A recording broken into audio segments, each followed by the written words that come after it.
Welcome to A Simple Life with the boys, Clint and Clay, and myself, Cal. Today, we are doing something special and different than what we normally do on the farm. And here's why. I promised the boys, what? That we weren't gonna do any more what? Wood. No more firewood at all. I lied, and here's why I lied. One of our neighbors is in need. He's an older gentleman, him and his wife, probably in their 60s. She passed away this summer. And the other day I stopped by to say hi to him, and I didn't see him. He was there, but I didn't know where he was. I knocked up. But as I was leaving, I looked at his wood shed, and his wood shed had about maybe a half a cord in it, and that was it. And that wood shed's usually stuffed full. So, me and the boys are gonna do a run. Here's what we're gonna do. We're gonna do something we've never done before. And what we're gonna do is we're gonna load the wood splitter into the back of the dump truck, in the back corner of the dump truck. And then we're gonna take the excavator and we're gonna pick up some of these logs, and I'm gonna buck the logs right into the back of the dump truck, so we're not picking them up twice. A lot of this was all standing dead. Everything in this pile was standing dead. And there's some really good logs, like this log's pretty good. And then there's some really bad logs, like the one that he's standing on over there. It's not that great. I'm gonna go through and I'm gonna grab the good logs. We're gonna buck them out, we're gonna put them all in there. And then we're gonna drive the dump truck down to his place. And we're gonna back up, and I'm gonna start up the splitter, and I'm gonna split everything, and the boys are gonna stack it. And so what we're gonna do is we're gonna get everything done at once. So we're only gonna touch the logs twice. Once for me to split them, and once for the boys to stack them. That'll make it a lot easier. Then we're not splitting them on the ground, then putting them in the back of the trunk, then dumping them, then moving them again. So that's what we're gonna do. It's a little different than what we normally do. This has nothing to do with getting farm stuff done, and to be quite honest, I really need today. But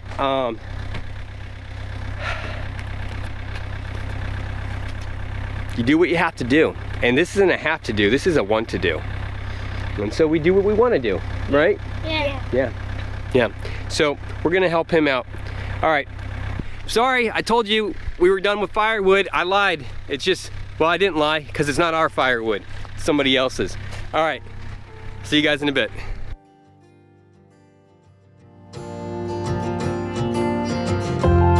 I've said it before and I'll say it again. Failure is always an option.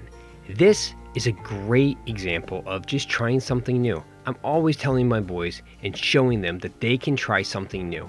Just because I'm doing it one way, it doesn't mean it has to be done that way. Now, there are times that we have time restraints and the boys come up with some way of doing something. I'm like, nope, sorry, we're not doing anything new right now. This is the way we're doing it. It doesn't mean that it's not a good idea. And so with the boys, I'm always trying to say, hey, what do you think? Why am I doing it this way? Can we do it differently? Sometimes I don't like their ideas. And you know what? At some point, they will be old enough they can try and execute the ideas that they have themselves. But for right now, we're just trying this. We'll see how it works. The other aspect is this time of year is all about giving back. You know, it's really the reason for this season. Like, seriously.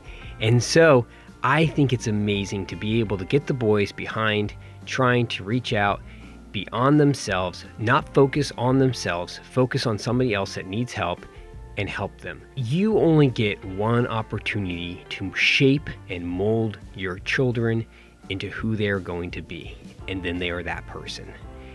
Over time, they can change, but it will be of their own doing. So while I have my boys underneath my thumb, I'm trying to mold them and push them into being the next generation. I think it's important not to let my boys devolve into adulthood, but to evolve into young men. And so with that, I'm always working with them and helping them think of themselves as young decision makers.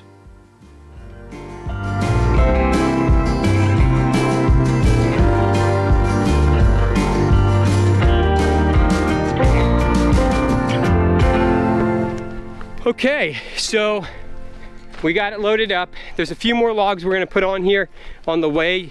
Charlie has a couple logs he asked me today if I could take, and I said sure, having an idea we were gonna do this. Anyways, you can see it's a pretty good load. There's a little bit of punky stuff on the outside. Everything was pretty solid to cut through, so it means maybe, you know, some of these logs have a You can actually see it. I'll show you right here. You know, you got a ½ inch or so. That's pretty punky, but that's not bad. That's not bad. You know, it's not great, but it's not bad. You get some punky stuff, but it's not, I mean, even this, you can see around the edge, it's not great density, but overall, it's dry. If I had my moisture meter here, I'd be guessing probably 19, 16, 19, somewhere in there. Just from the way it was cutting, you can kind of tell when you're cutting it. You can just feel it, I don't know. Anyways, the boys are gonna get, we're gonna get Bob jumped real quick, and then we're gonna take him down and see how this process works. We've never done the process like this, so we'll keep you guys with us as we try the mobile wood splitting. So, all right, we're up here. We're gonna get this started. He's got a little wood in his wood shed already, but we're gonna get this going. This time of year can be hard for people. I know it was hard for my dad. This time of year was always, I don't know if it was because he came from a divorced home, but I found growing up over the years, it was hard for my dad. And you know what? I can understand. There's a lot of stresses and a lot of different emotions going. You're trying to find gifts for people. You're trying to balance this whole entire weird social interaction that Christmas has become. And so I also have that problem. I have a hard time with this time of year. Ask my wife, Christine. She loves Christmas. She decorates the house, decorates the barn. She has everything decorated.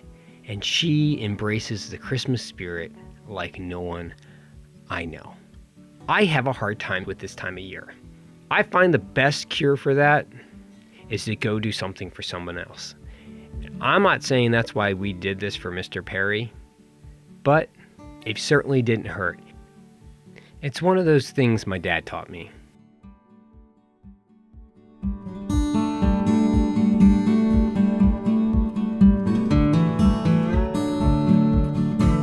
It was a good night, right, boys? Yeah. Was it worth doing extra wood? Yeah.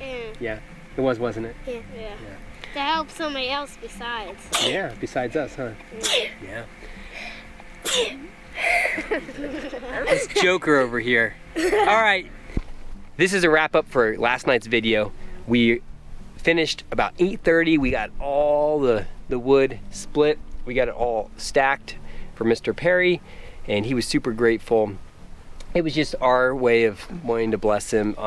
You know, it's just part of life. You need to, watch out for those around you. And he had a really hard summer, and so that was just something we felt we could do. It took let me see. We got up here we started working about 5 o'clock on the firewood. We did some other stuff up here, and then we got about 5 o'clock, and we were done by 8:30. 3.5 hours, and we did probably 2.5 cords, or we'll call it 2 cords of wood for him.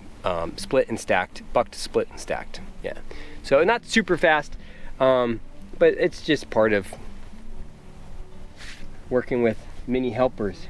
They did a really great job. Anyways, thank you guys so much for joining us on that little adventure yesterday. We'll see you guys next time on A Simple Life. Bye. Bye.